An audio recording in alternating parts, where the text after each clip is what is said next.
अभी मीटिंग भी चेयरमैन साहब से की, उसके बाद बीएससी से वॉकआउट भी किया, क्या चल रहा है? देखिए, आज जो राज्यसभा में देखा गया वो अविश्वसनीय था।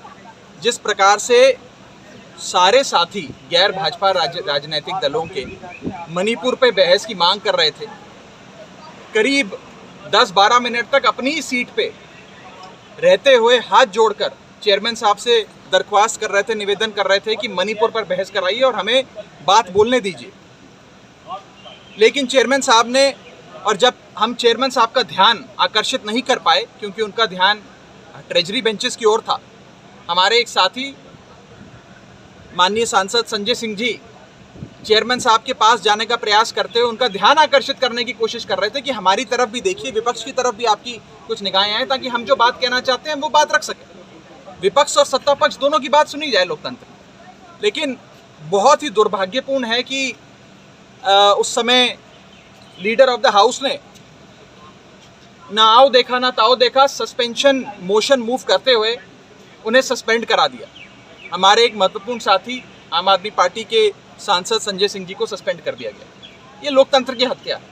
अगर लोकतंत्र में राज्यसभा के भीतर बहस करने की मांग पर भी सांसदों को सस्पेंड कर दिया जाएगा तो इस देश में क्या ही लोकतंत्र पर।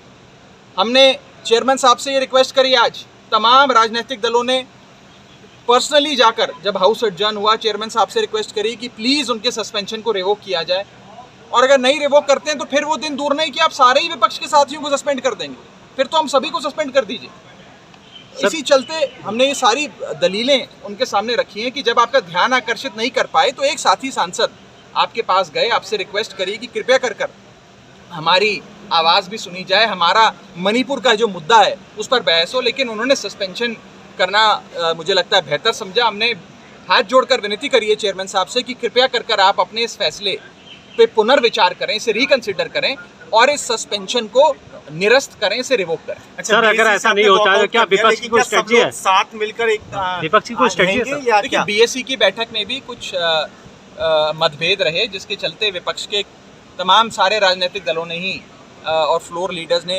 बिजनेस एडवाइजरी कमेटी की बैठक का भी बहिष्कार किया। हम चले गए वहाँ से। उसमें कुछ लोगों की वहाँ पे उपस्थिति को लेकर कुछ सवाल थे, कुछ और अन्य सवाल थे, तो सबने सोचा कि शायद छोड़ना ही बेहतर होगा, बीएससी की मीटिंग का बहिष्कार करना ही बेहतर होगा, क्योंकि हमारी आवाज़ तो सुनी नहीं जा रही थी। मेरा फिर से हाथ जोड़कर निवेदन रहेगा सरकार से, सत्ता पक्ष से भी, माननीय चेयरमैन साहब से भी। चेयरमैन साहब हम सबके बहुत आदरणीय हैं, कि कृपया कर इस सस्पेंशन पे पुनर्विचार करते हुए इसे निरस्त करें, सदस्यों को अपने पास बुलाएं, बातचीत के लिए बुलाएं, कोई सलाह मशवरा करना है उनसे करें, कोई राय देनी है उनको राय दीजिए। लेकिन सदन में अगर विपक्ष खड़े होकर मणिपुर जैसे महत्वपूर्ण मुद्दे की, राष्ट्र सुरक्षा का मुद्दा उठाता है, ऐसे राष्ट्र सुरक्षा के मुद्दे पे किसी को सस्पेंड करना ठीक नहीं है। ये हमने हाथ जोड़कर उनसे विनती रखी।